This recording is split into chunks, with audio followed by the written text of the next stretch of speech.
एक घना शांत जंगल था, हरियाली से भरा हुआ। हर पेड़ हर पौधा अपनी पहचान से संतुष्ट था।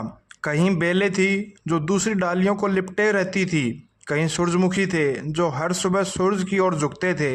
लेकिन एक कोने में एक छोटा सा पौधा था, कांटों से भरा हुआ, मुरझाया हुआ, जिसे सब बेकार कहते थे। उस पौधे का नाम था गुलाब।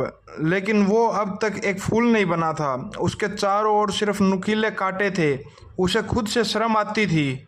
बाकी फूल और पौधे उसकी खिल्ली उड़ाते थे। अरे इसे देखो, न रंग न खुशबू, सिर्फ कांटे ही कांटे। क्या फायदा ऐसा पौधा बनकर जो किसी को छूने भी न दे। गुलाब चुप रहता था। वो जानता था अभी उसके समय का सूरज नहीं उगा है, लेकिन दिल के किसी कोने में एक उम्मीद की किरण अब भी टिमटिमा रही थी। रातें उसके लिए और भी मुश्किल होती थी। जब सब पौधे सो जाते तो हवा की सरसराहट में कांटे चुभते रहते। हर बार जब कोई जानवर पास से गुजरता उसे चोट लगती और फिर वह गुस्से में गुलाब को गालियां देता। एक दिन एक बूढ़ा पेड़ जो पास में खड़ा था गुलाब से बोला, बेटा तुम क्यों इतना दुखी रहते हो?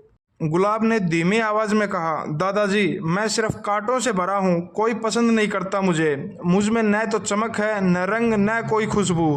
बूढ़ा पेड़ मुस्कुराया और बोला, जो चीज जल्दी मिल जाए उसकी कदर नहीं होती। तुम जिस दिन खिलोगे न जाने कितनों की आंखों में चमक आ जाएगी। गुलाब ने धीरे धीरे खुद पर विश्वास करना शुरू किया।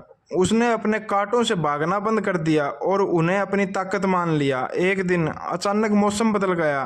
तेज आंधी चली, बारिश हुई और बहुत से पौधे टूट गए। सुंदर सुंदर फूल जमीन पर बिखर गए। लेकिन गुलाब अपने कांटों की वजह से मजबूती से जमीन पर जमा रहा। उसके कांटे अब उसकी रक्षा कर रहे थे। इस आपदा के बाद जंगल में बदलाव आया। अब वही पौधे जो गुलाब का मजाक उड़ाते थे उससे कहने लगे, तुम्हारे कांटे ही तुम्हें बचा ले गए, शायद हम गलत थे। गुलाब अब भी खिला नहीं था, लेकिन उसका आत्मविश्वास अब एक बीज की तरह भीतर से पनपने लगा।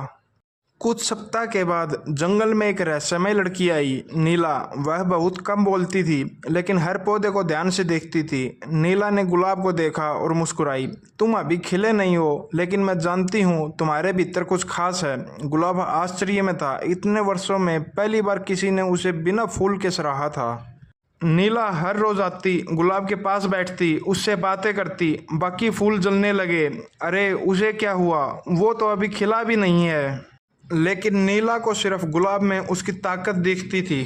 एक रात गुलाब को एक सपना आया। एक वृद्ध महिला उसके पास आई और बोली, बेटा तू कांटों से शर्माता रहा, जबकि तेरे अंदर रंगों की दुनिया छुपी है। कल सूरज की पहली किरण के साथ तू खुद को पहचान पाएगा। गुलाब की आंखें खुली और उसने पूरी रात चांदनी में खुद से संवाद किया। उसने कहा, अब मुझे डर नहीं लगता, मैं कांटों के साथ भी सुंदर हूँ और मेरी बारी आने वाली है।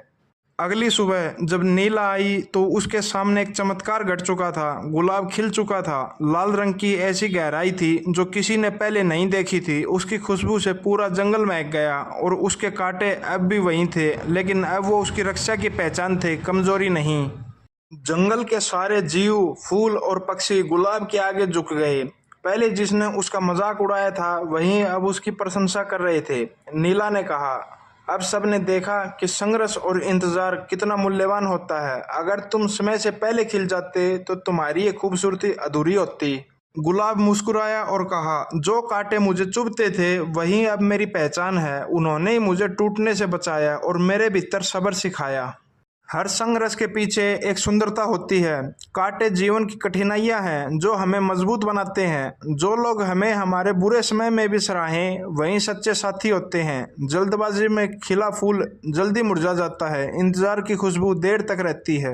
आपको हमारी यह कहानी कैसी लगी कृपया कमेंट करके ज़रूर बताएं, और ऐसी ही और इंटरेस्टिंग कहानियाँ सुनने के लिए कृपया चैनल को सब्सक्राइब कर लें। धन्यवाद।